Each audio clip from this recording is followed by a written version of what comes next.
Welcome to another episode of our Truth Lies and Work Summer Sessions. For the next few weeks, we're taking a little break from the workplace news and the deep dives to bring you something a bit lighter, the sort of episode you could enjoy maybe on a summer walk, a long drive, or while you're pretending not to check your emails on the beach. And today is really simple. We're calling it workplace red flag or green flag, just in case you're old like me and you don't know what red flag and green flag is. In the dating world, in all the memes, if someone exhibits a red flag, then you shouldn't date them. If it exhibits a green flag, you definitely should date them.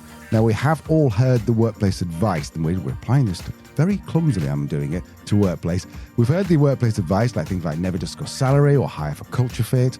But are these actually signs of a healthy workplace, or are they red flags that we've somehow convinced ourselves are normal? After the break, we are joined by author, speaker and host of the Unbehaved podcast, Meghan French Dunbar, MFD, to put some of the biggest workplace behaviours, leadership advice and organisational trends to the test. Play along as well. As each one comes up, make your decision before we reveal ours. We'll be back in a very, very little short time. We need to hear from the sponsors, right? This is contractual, Meghan. It's contractual. Hello, and welcome back. This is Truth, Lies and Work, the award-winning podcast where behavioural science meets workplace culture, brought to you, of course, by the HubSpot Podcast Network, the audio destination for business professionals. My name is Leanne. I'm a chartered occupational psychologist. My name is Al. I'm a business owner. And normally we'd be here to help you simplify the science of work and build amazing workplace cultures, but not this week. Nope. Today we're joined by author, speaker, and also one of our favourite people in the world, and host of the Unbehaved podcast, Meghan French Dunbar. MFD. How are you? Nobody can hear my awesome dancing that I'm doing, but I'm doing wonderfully. How are you both? Very good. Yeah, good. I'm also really disappointed I didn't do the X Factor intro. I don't know whether you get the same guy in the US, but in the UK they go, Meghan French Dunbar. No, you don't get the same guy, do you? I mean, I know what you're talking about. It's going so well. Tell us what you're up to, Meghan. I mean, I'm enjoying a gorgeous day in Boulder, Colorado. It is 10 a.m. where I am.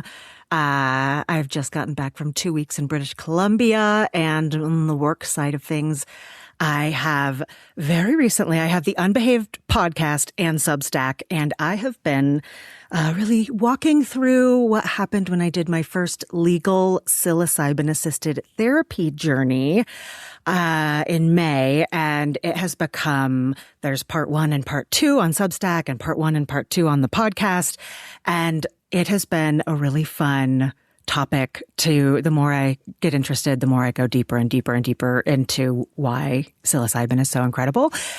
So that's been fun. And my 1-year book anniversary is coming up August 5th. Living the life over here. We were saying, weren't we, before we hit record, that you think this is around about our 1-year anniversary from the first time you're on the show? Yeah. Amazing. Happy anniversary, love. Oh, yeah. The best year ever spent with you two. I feel bad because I didn't get anything. I just didn't even think about it. It's typical man, just forgot the anniversary. I'm so sorry. I mean, you got me a co-host on the podcast spot, so that, I'll take that. That's pretty rad. Great. True. That's better than flowers from the petrol station or the gas station, you say, isn't it? So yeah. I don't know, but I think petrol station flowers have like come on. I think so. Yeah, I'm not gonna lie. When I last went back and I stopped at the garage just before I got to my mum and dad's and got a beautiful bunch of flowers. It was one of those. I don't know if you had this, Meghan, where we have like supermarkets that will have the shop in the petrol station. Yeah. So So it was a supermarket shop, I guess. Does that make a difference? Maybe. Don't know. I think so. This is some quality it is, isn't it? broadcasting Hard here. hitting stuff. Yeah. This is what I came here to talk about. Should we get straight into our game? Yeah, let's do it. Okay. So I've got this list of workplace behaviors or career advice or situations that basically I'm going to read them out one by one, and then you two lovely, lovely women are going to decide. Can I say lovely women? That sounded a bit creepy when I said that. I say, highly intelligent professionals Highly would intelligent. also work. And why did I have to make it women? Because you two people, you see? I genderize everything. I over-genderize. That's what I do.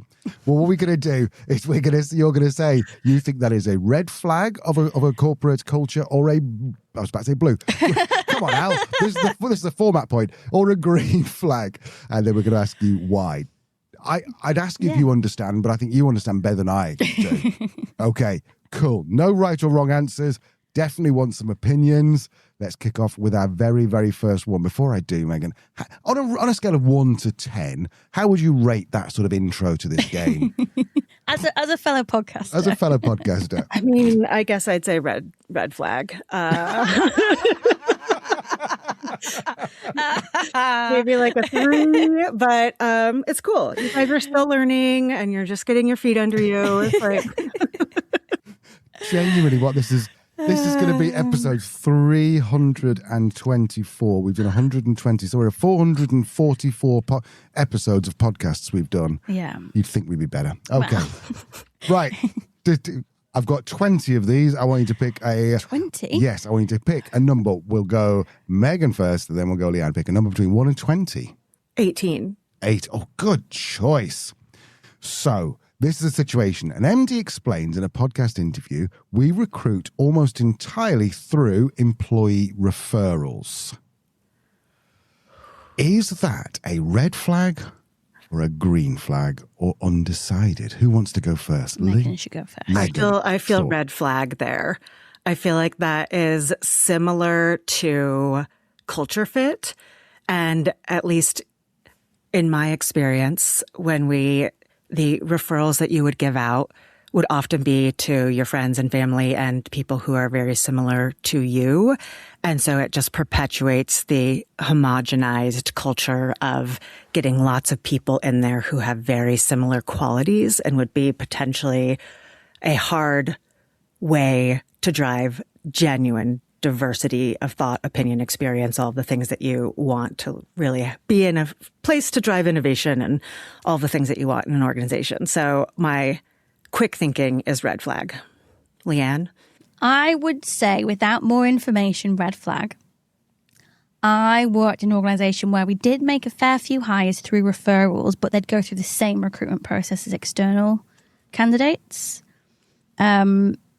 And it was objective criterion. So we did have a few hires that did end up being referrals, or we didn't really have that same problem. But I think knowing how few organisations actually have a robust, objective, evidence-backed recruitment process, I think I'm inclined to agree it's a bit of a red flag.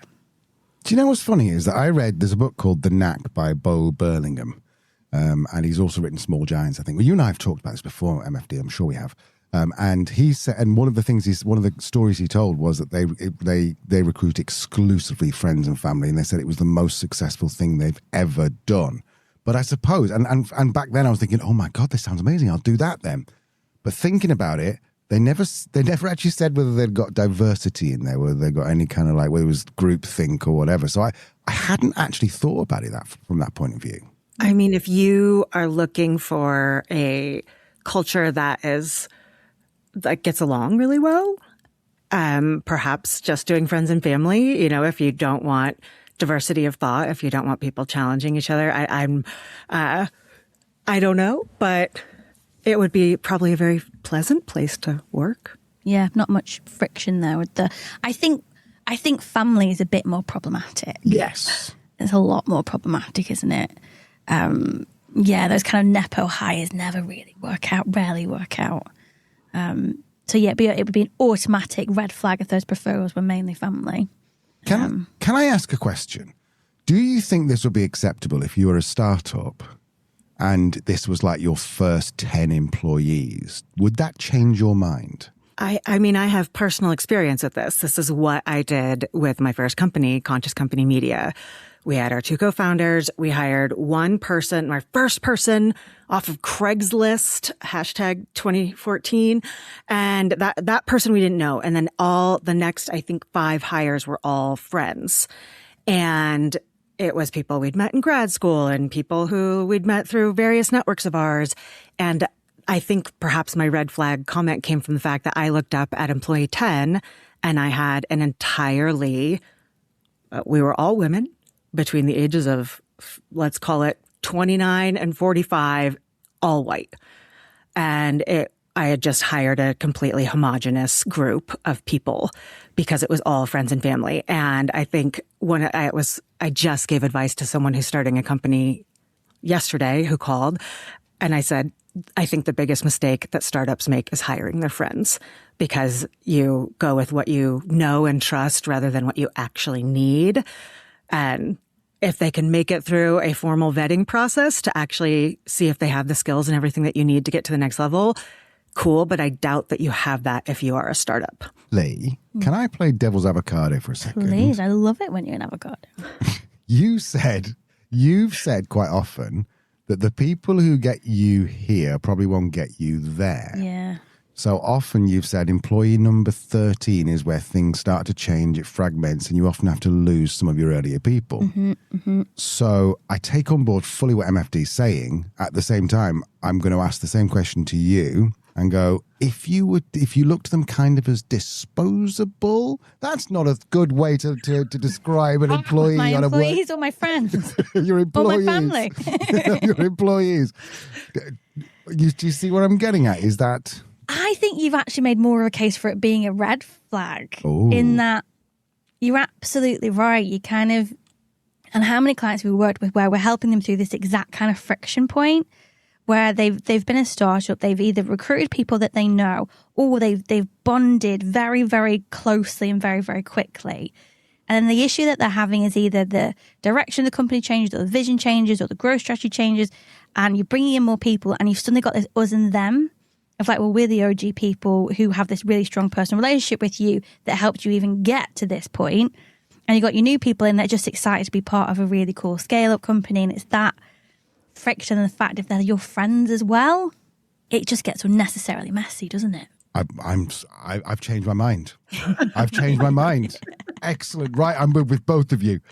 Lee, choose a number between 1 and 20. Number 15. Number 15. Okay, here we go. You discover in a new job that not only is the office dog on the org chart, but my God, I've seen an org chart like that. But they have their own email address. Lee, let's go to you first. Red flag or green flag? Oh my God.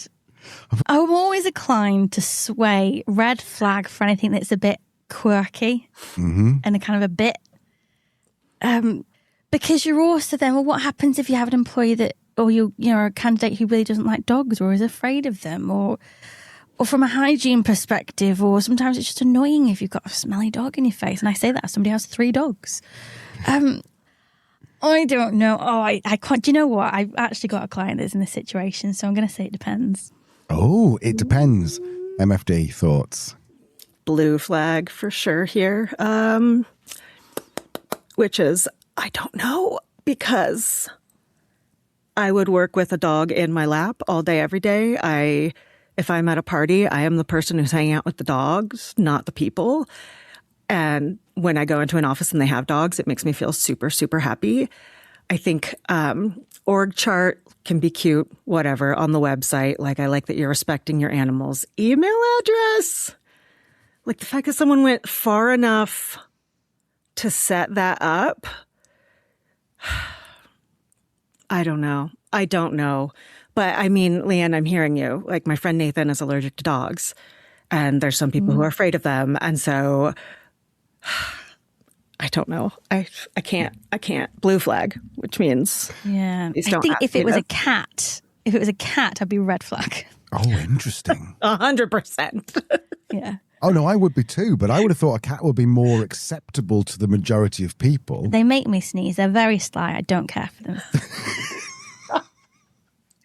It's the slyness that does it for me too, Leanne. Sly, yeah. They've got that side eye of going, I know what you've done. I've been checking out your internet history. Yeah, that's not cool. Yeah. Right.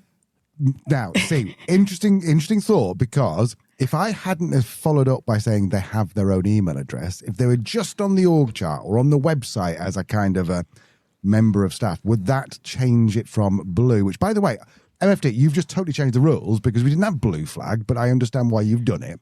Thank you. You've ruined my format. But I'm pretty sure you were the one at the top of the hour that said blue flag. You did include a blue flag. Did I? I'm not sure it's for this intention, but you did mention a blue flag. It was a mistake, but... Hold on, I'm just going to rewind and listen to this bit and see if I'm actually true. No, I obviously did. If it was only that they were like a fun part of the org chart or a fun part of the website, would that change your mind from blue to red or green? Go on. You look like you want to say something, Megan. I mean, I don't have anything different from... it makes it better. It makes it better if they don't have the email. But the previous parts stand about, people being allergic or scared or all the things, and you want people to feel safe in a workplace. Yeah. Do you know what? I think it comes down to the intention. If it's just a cutesy bit, like almost like a marketing kind of thing, then I think it's slightly red flag because it could be causing problems. You could, for example, have a situation where there's a dog on the org chart because maybe it's a what they called assistance dog. Maybe you've got somebody who's blind in the organisation or autistic who has an assistant dog, and you welcome into the office and you do all the checks you need to make sure everyone's comfortable and happy. That could be a scenario potentially where it's okay. Right. We're still sticking with blue because it depends, and we've got to see what the rest of the thing does. Cool. Okay, I love this. Right, whose turn is it to pick a number? Is it you, Lee? No, Megan next. Megan, number 1 to 20. 5. Not including 8. 5. Brilliant. Okay. All right, so this is interesting. Right, okay. At interview, you're told nobody gets an office, including the CEO. Because you picked it, Megan, why don't you go first? Tell me what you think. Red, green, or blue? Red. Oh! Why? Well, one, if we're doing a nobody has an office except for the CEO, it is implying that they, in fact, have to be working in an office, which is a huge red flag for me. The work from office full-time mandate, huge red flag. That prevents a ton of people from being able to work. People who have different abilities, working parents, people who are caretakers, people who have various needs outside of work. So the work from office mandate, huge red flag. If it is even a part-time situation and it's a completely open floor plan, I appreciate we're honoring everybody has the same value, so everyone has the exact same situation in the office, and a completely open floor plan where nobody has an office doesn't account for people who have neurodivergence or different abilities, and myself included, I have ADHD, and I cannot work effectively in a wide open floor plan with tons of people walking around and talking near me. Even if I have noise canceling headphones and the whole thing, it is just incredibly hard for me to work. I need my little tiny space. And to not even have that as an option, to not have flexible policies or customizable workplaces that actually meet people where they are, and just forcing one mandate across everyone and forcing them to kind of shift and mold themselves to fit the workplace, red flag.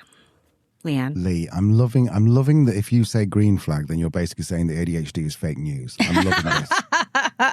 This is going to be interesting. Lee, what are your thoughts? Red flag all day long. Because do you know what it is? Everything that Megan said there's also research that shows that open plan offices are really, really crappy for productivity and performance for neurodiverse people and neurotypical people. It's just not a conducive environment for productivity and for work.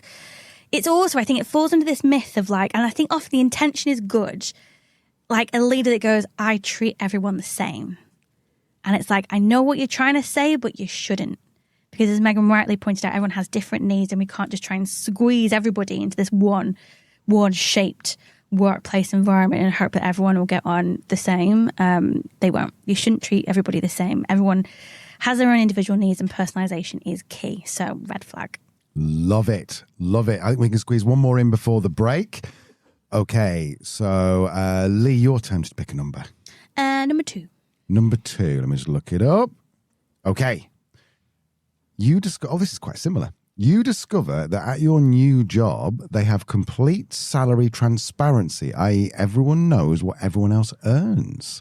Lee. Green flag. Green. Straight away. Straight out the gate, green. Why? Because I think salary transparency should be a thing anyway. I know certain American states now that have brought that in at a point of kind of hiring or on the job advert, you have to display salary. And it does irritate me when companies don't, because it's like, well, I think this job is at my level, but if I go through this like 4-week recruitment process and then I get an offer that's half what my expectations are, then what a waste of everyone's time. I think it would hopefully, having that transparency mean that there's fairness and equity in how salary is decided, how promotions are worked out, how any sort of commission or bonus structure works. I can see some scenarios, and I'm thinking of, like the BBC has pay transparency now, so every year they'll publish like the 50 highest paid stars, and always some controversy around they're not worth that much. So I can see in some environments it could cause some issues in places, but I think if done correctly, done fairly, pay transparency for me is a green flag. Oh, MFD. 100% agree. Really? Yeah. I mean, I would take it the next step further to pay transparency and open book management. And I think when we have completely shut down workplaces that don't give their workers access to information, it implies that they just don't trust their people. And open book management, which has pay transparency as well as financial transparency around how the organization works, how it's doing. They actually educate their team members, regardless of their level, on the financial status of the organization. They give them financial education. And so everyone has a new sense of ownership, but they also feel a sense of dignity. When you come into any organization and they don't give you access to information and don't give you any insight into decision-making, that makes everyone feel disenfranchised. And disenfranchisement is on the other end of the spectrum from feeling dignified. And when you're stripped of your dignity for most of the majority of your waking hours, it makes people really, really frustrated. So to go all the way down that rabbit hole, it's a huge green flag. For me, it also is one of the things that helps ensure that the gender pay gap is, in fact, being addressed when you have pay transparency. I think as well, there's an element of we've worked with clients, haven't we, where they haven't always been that transparent and then have made decisions and they've had this massive backlash. And then we've kind of unpicked it. And when we, encourage them to release more information around financial performance, and then employees have gone, oh, well, why didn't you just say that to begin with? It's like, right? Because if we treat you like an adult and this is the way it is and this is why we're having to make some of the decisions we're making, people will be more likely to accept them. Whereas if there's a change and I don't know why, and there's that ambiguity, then it's that classic thing, isn't it? My threat state goes, I start to fill in the gaps. Well, they must be in trouble. It must be really, really bad. Or the CEO's got a massive bonus and they just don't want to share it. I start to disengage and I start looking for another job. And it's just unnecessary gossip and drama. Whereas transparency, which would probably, you might still have a bit, but at least, you're dealing with the facts, aren't you? And it's all out there. Allie, you look surprised. Are you surprised by both our answers here? I am a little bit. I mean, I think in theory, pay transparency, yes, that makes sense. But it's like in theory, a 4-day work week makes sense. But I just think it's got so many ways it could go wrong. The research shows that productivity stays the exact same with the 4-day work week than it does a 5-day one. And life satisfaction and employee engagement goes up. And so does employee retention. Just saying. I mean, just because it's hard doesn't mean you shouldn't do it. I feel like my argument has just been shot down massively. And don't do the, no, it's okay, Al. Don't do that, because that makes it even worse. Well, do you know what? I would not have said green flag, but I'm sitting in front of two very, very experienced and accomplished people, and I will just say, right, I will defer to your opinion. No, I think it's good because you're thinking like a business owner, you're thinking like an entrepreneur. And Meghan, I know you'll have these conversations with clients as well. And you're like, it might seem counterintuitive, but this is the better way to go. So I think it's good that, you're the business owner in the room going, really?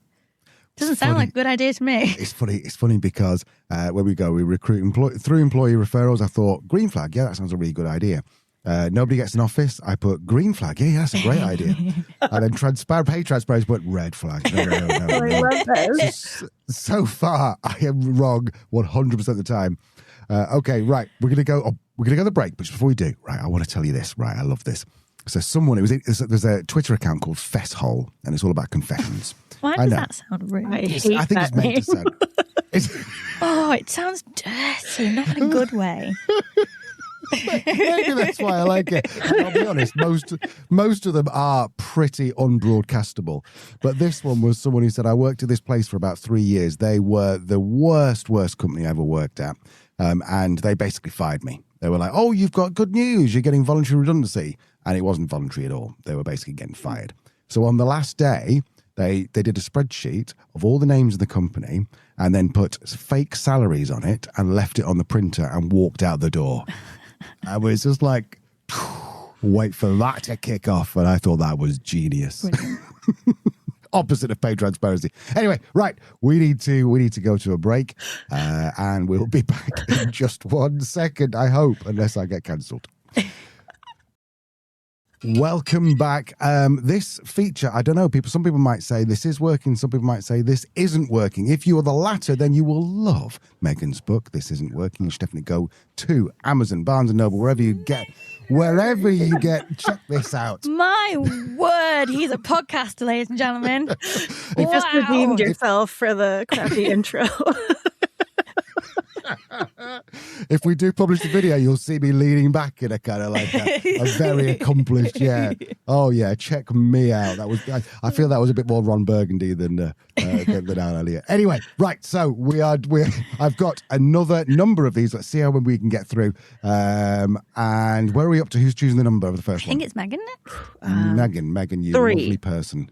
3. Let me just see. I can't do 3 because that's so obviously one or the other. How do you know? You said you got them all wrong before the break. Why don't you choose your favorite one? Okay. Yeah. Oh, yeah, that's a good idea. I'll choose this one because I genuinely don't know how this is going to go. So I'm going to use a nerdy word in a second and I will define it. So in this new job, you're bonused on token maxing. And just in case anyone's listening who doesn't know what token, I know you two do, but who doesn't know what token maxing is the person who uses the most AI tokens in a month, and they get a bonus. So the more AI tokens, i.e. the more you use AI, you get a bonus.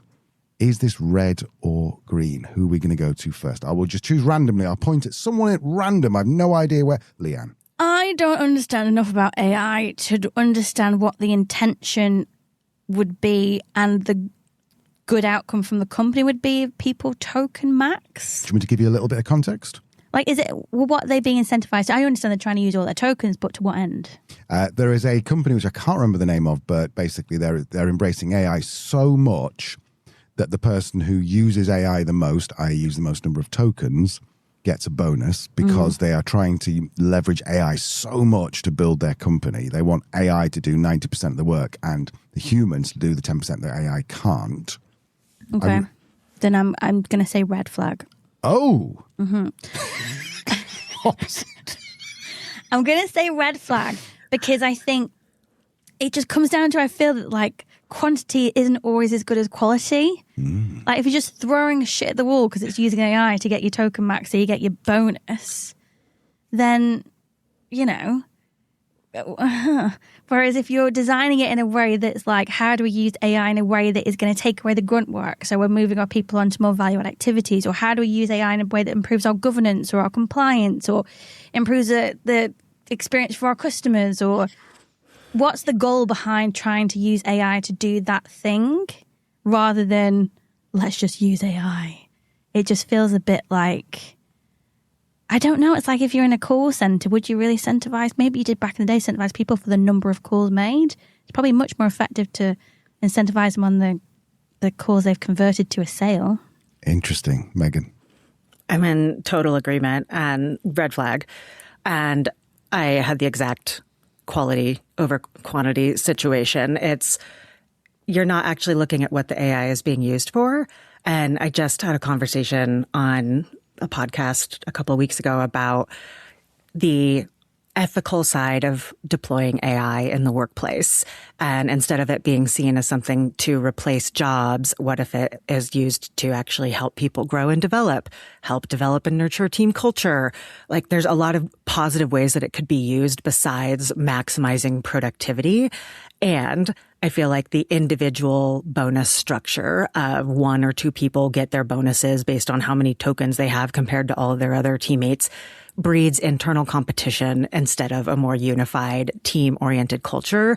And in my opinion, I think bonuses should be for every single human being at the organization based on top-line revenue growth of the organization. So it becomes a we succeed together, not individual performers or people who are cutthroat or overworking themselves or using the tools as many times as they possibly can in an hour.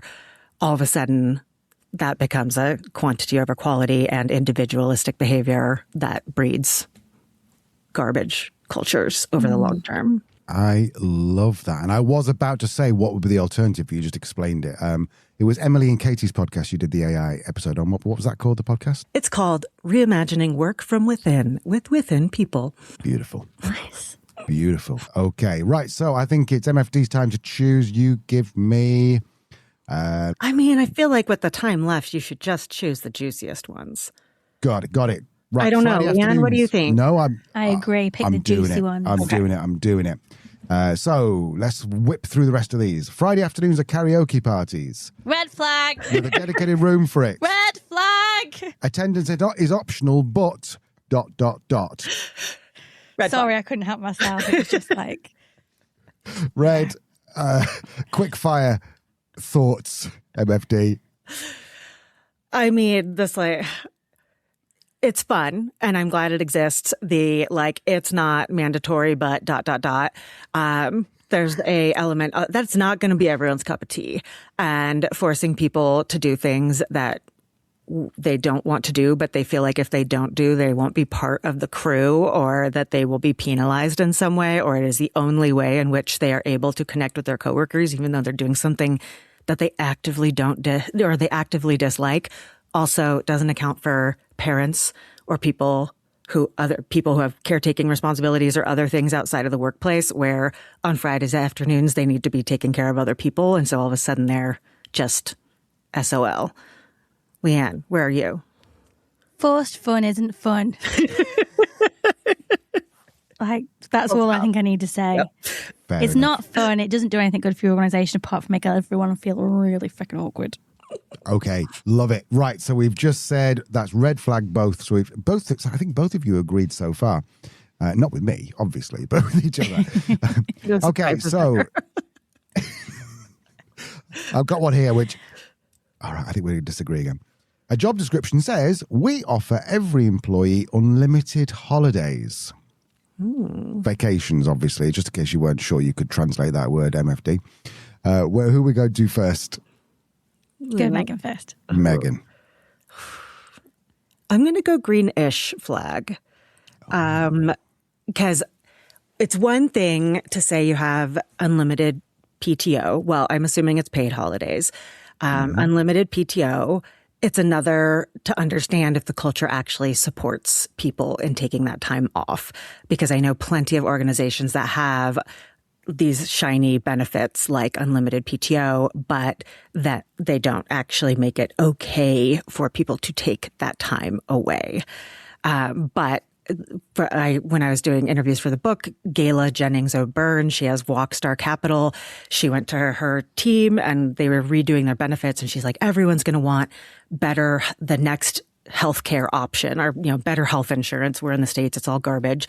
So she went to her team and decided to say, we've got this surplus this year. I'm going to invest it in benefits. Would you rather have this gold standard package of benefits, or is there something else that you'd want here? And across the board, her team said, we want unlimited PTO, and we want vacation matching instead of retirement matching. And so again, customizing your workplace to suit what your team actually wants and then supporting it.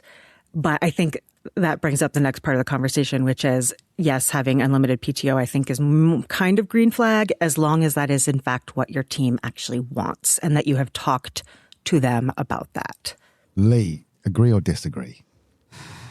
I'm going to say blue flag. Oh. If not slightly purple, if it's mixing with red. The thing is, again, and I think all these always come from a good place, right? They come from a really good human-centered place. What I've read about unlimited time off is, as you rightly said, Meghan, is in the execution. Either the organisations don't actually support people to take as much time as they want off, and let's be honest, it's not unlimited. Because if I take off 360 days a year, we're not going to have a job next year. So it's not unlimited, so let's not lie to each other. There is going to be a cap somehow. But what I've seen more so that the problem is younger employees, I don't necessarily mean by age, but in terms of career, are more reluctant to take more time off because they don't know if that'll be seen as lazy or entitled, or there's no kind of guidelines in terms of what the average should be. So I think I'd rather see like a really generous holiday allowance with a clear expectation of, we expect you to take 100% of your holiday leave because that's part of our well-being and recovery strategy. So if you're not taking 100% of your holiday, there's something wrong. And we'll be having a conversation about it at various points to make sure you're finding the right time to take them. And then I'd like to see generous leave allowances for other stuff, maternity, paternity, grief leave, sickness leave. There's so many other reasons, or, you know, in terms of hospitals, or if you've got chronic illness, like time off there. If you've got caring responsibilities, flexibility in having time off there. I think I just rather see across the board policies around people when they need to take time away from work for whatever reason. The company is going to be very generous in that respect. Where if it's just annual leave itself, I'm not sure. I'm not sure from what we're seeing from the research so far, it's really working that well. Lovely. So we've got there, you've both said, Meghan, you said greenish, you said, Leanne said bluish. Can we agree that that's going to be a blue one, which is kind of like not sure?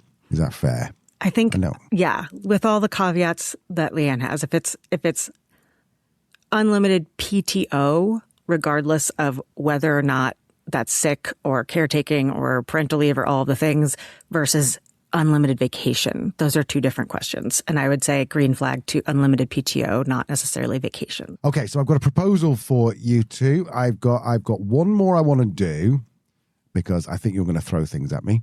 And then I've got about 4 I want to do quick fire. Are we cool with that?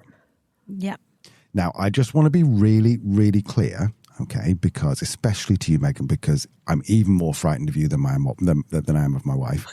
I did not say this. This is a real person who did this, and this is nothing to do with me. Messenger shooting, all that kind of stuff. Remember, okay? So I'm going to come to you first, Meghan, for your thoughts.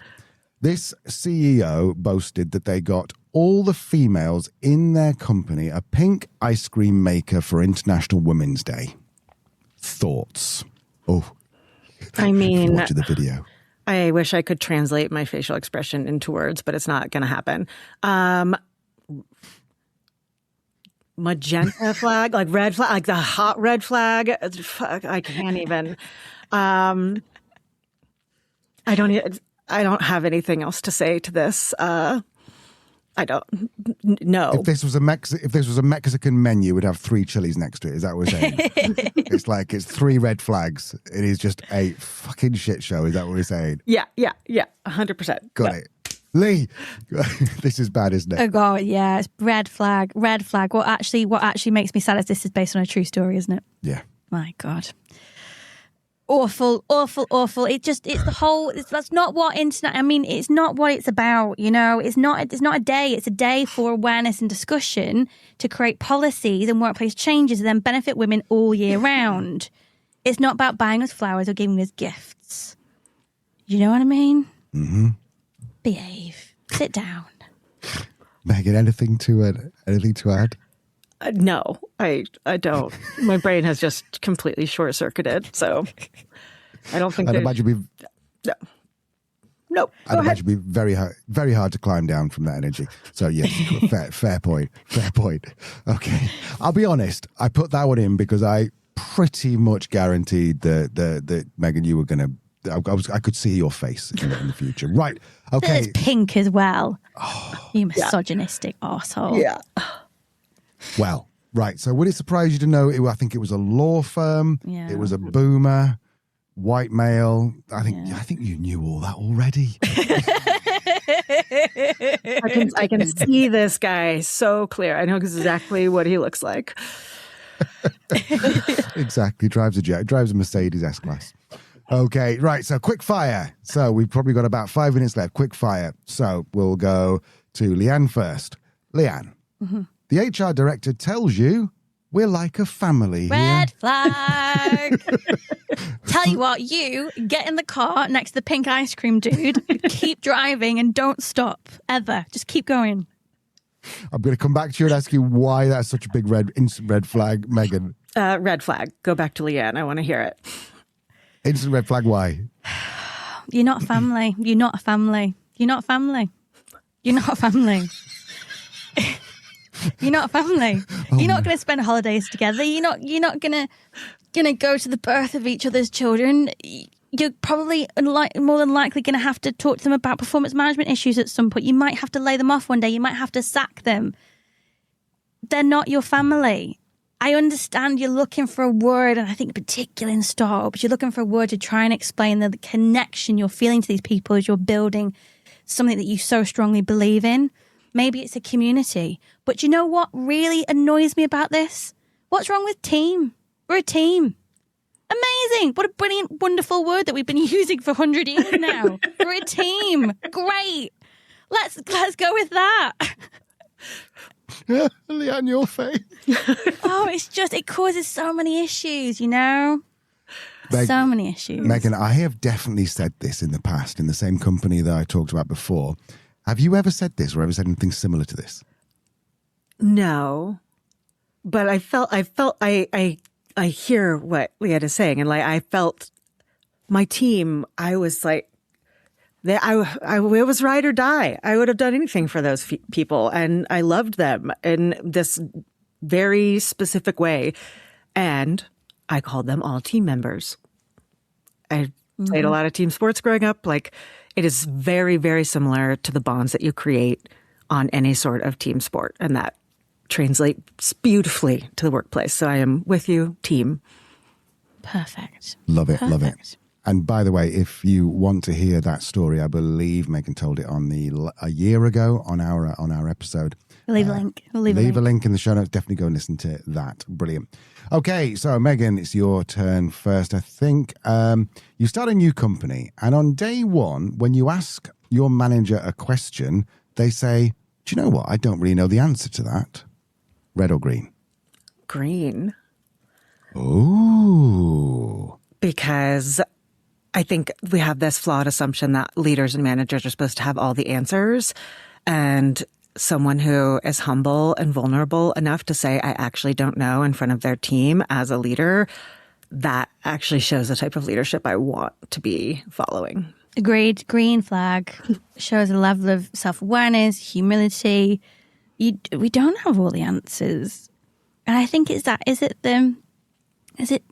always get it mixed up, Peter, but it's Dunning-Kruger, isn't it? Where kind of you don't know what you don't know. And then the more you learn, you realize the more you don't know. And it's almost like you need to, I think the best managers are probably more likely to go, do you know what, I don't know. Then go make up this entire, nonsense story so yeah, green flag. I agree with this. And I like people who, when I ask, particularly interview them, they say, what do they go? Do you know, I don't know, but I will find that out and I'll let you know so you can put it in the show notes or something. I'm like, cool. I like that. Okay, so we're getting to the penultimate one now, I think. Who am I up to? I forgot. I've lost track. Who's first? Leanne. So it's Lee. Okay, Lee. The CEO interviews every candidate and every new hire spends the first day with the founder. Now, there is a little bit of bracket. I put some parentheses in this. So we've said sub 90 employees. We're not talking about IBM or something like that. We're talking about 90 employees or few. Interviewing, red flag. First day, green flag. Oh, hang on. I had to split this up on my spreadsheet. So interviewing, red. First day, green. God, we're editing Google Docs live here, Leanne. Talk me through it. You said every single candidate. Yep. if you should not have that time as a CEO. And also you're not trusting your hiring managers, your HR department to do those first rounds of filtering, that you're then meeting the best candidates at the final round. Surely you got better things to be doing than interviewing every single candidate for every single role that comes up. There must be better things for you to be doing. And I think it's that trusting as well. I think that's a task that lives in HR or people and culture or with the hiring manager, and you should have a system in place where you don't need to be involved because you know that's objective and it's going to happen as slickly without you, and you come in at a point where you're actually going to add value to those conversations. In terms of that first day, again, that might become unsustainable as you continue to grow. But so maybe not the first day necessarily, but I like as part of their onboarding, each candidate would spend a period of time with the founder. I think that can be really good in terms of understanding the vision and values of the organisation, where it's come from, where it's going, starting that sense of kind of connecting that person's work to what the organisation does and creating meaning and purpose in that. So I think that could be really good. I don't think it necessarily has to be on the first day, but part of the onboarding, I would say, is a green flag for me. Fabulous, Meghan. Yes, to every single thing. I love your wife. Oh my gosh. We are so simpatico. 100% red flag on the hiring, green flag on the onboarding. And the example that I have of Tarani Syrups, I think they're over 400 employees right now, and their CEO, Melanie Delbecco, still does a monthly onboarding for all of their new employees to talk them through the vision and values, and to help them understand what it looks like to live the values every day. And that, she's still giving her time, making herself accessible. She's not some myth who's in the C-suite office who's untouchable. She's down there talking to every single person that comes in the door about the things that matter most at the organization. That's a huge green flag for me. I love that. Yeah, what a perfect way to do it. One a month where all the new hires come together. And it creates that cohort then as well, doesn't it? That kind of peer-to-peer support as well as a newbie. Yep. Beautiful. Beautiful. Out of interest, right? So there's a TV show, I'm sure you both know about it, called The Undercover CEO, I think. Undercover Boss. Undercover Boss, that's it. And they go on, and they get, just because everyone's not heard of it, big company, boss goes undercover, gets a beard or a hat or whatever, or a pair of glasses, looks like someone from Guess Who, and basically they find out all these things. Out of interest, do you two think, I know that's not possible in a 90-company organisation, but as a principle, is that a great idea, or is that just a great TV show? That's a terrible idea. That's awful. No, that is there's so many things about that it's showing them that you don't trust them. It's showing that you have absolutely zero understanding of what is going on in the day-to-day, that they have no idea who their CEO is, that they've never even met the person. It's the whole thing is just an awful setup for me. The CEO going without the Guess Who get up on and spending a day here, there. I know Big B Coffee, they're a huge coffee franchise in the U.S. Their CEOs, they have co-CEOs, and they often will go to franchise locations and just spend the day there working the cash registers and being with the people, because they want them to be someone that everyone knows, and it's not just this myth in the office, and they just like the human connection of being there on the day-to-day, so they don't miss out on that when they're just doing all of the minutia of the CEO responsibilities. I'm going way too far down this one. Leanne. I agree. I think it's just a bit awkward you'd even have to do that in the first place. You've lost touch that much. And like you say, visibility that much. Yeah, everything that Meghan said. Great TV, though. Great TV.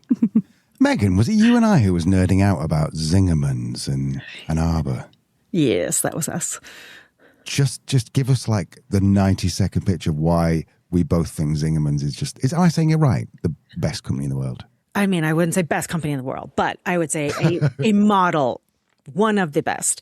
I think the thing that I'm going to get my nerd on here. The thing that I love about Zingerman's is, instead of doing a huge franchise model where they said, here, we have a model for this deli, we can go nationwide and give this a distributed ownership to all the external people. We want to go super deep in the community. So we want to build complementary businesses so there's a bakery that feeds the bread, there's a creamery that does the cheese now. And so they built a community of businesses with employee or team member ownership of all of the companies within the Zingerman's community, so that it diversifies the portfolio. If one of the companies goes down, you actually have ownership in the whole, and they have open book management, full transparency. It's very much a shared ownership model. It is, for me, it's what business could look like, and they're hugely successful and prioritize quality of life for all of their team members. So that's some of the reasons I love it. Al, why do you love Zingerman so much? Because I read it in Small Giants by Bo Burlingham 18 years ago. That's literally it. I remember reading it and going, oh my God, this is amazing. There was Cliff Bar was in there as well. Am I saying that right? Cliff Bar, yeah. There was a load of companies, and I don't know how many are still going, but when I brought it up with you, God, you almost stood up. You were so excited about to talk about it. So yeah. And I got to go to the deli last year when I was in Ann Arbor doing a CEO retreat, and everyone there is all of the people who are working are so happy. And it doesn't feel faked or forced. Like, everyone just feels delighted to be there. And it met all of my little business wonk heart expectations. I was delighted to be there. It was so good. Oh, I want to get emotional about a deli here. Right, I've got my last one here, and if you want, we can do a bonus. But I think, to be honest, I think the rest of them we've covered most of them. Okay, so this one, Leanne, is you first? Is it this one? No, Meghan. This one. All right, so you're at a company, and there is a trophy for the best spreadsheet of the month. It's a true story. Red flag. It's not difficult, is it? No. Really? Well, actually, let me just find out why you think that's a red flag. There's so many red flags in this particular one. I'll just choose maybe 1 or 2 points. One being if it's like a quirky, playful thing, I don't know, but spreadsheets aren't everyone's skill. Everyone doesn't need to be working on a spreadsheet depending on whatever their role is. And so to be giving out a trophy for something that some people aren't proficient in because they don't need to be for their role somehow makes it this situation where people are feeling like they are deficient for absolutely no reason. And it breeds the whole individualistic internal competition situation. I suppose to a certain extent, it's also promoting you spending more time on putting macros and VLOOKUPs and all kinds of stuff on your spreadsheet than actually doing the frickin' work. Lee? I think it's often the question that I ask people that they go, that's like probably where you should have started, is what behaviour you're trying to reinforce? And how is that serving your people in your business? So if you have a little competition and it's rewarding behaviours that you really want to see in your business, maybe it's around great managers or great customer service or whatever else, then yeah, cool. That's nice. I'd also like to see maybe, things for the person who sets hard boundaries and doesn't continually work late and took all of their annual leave this year. Good for you.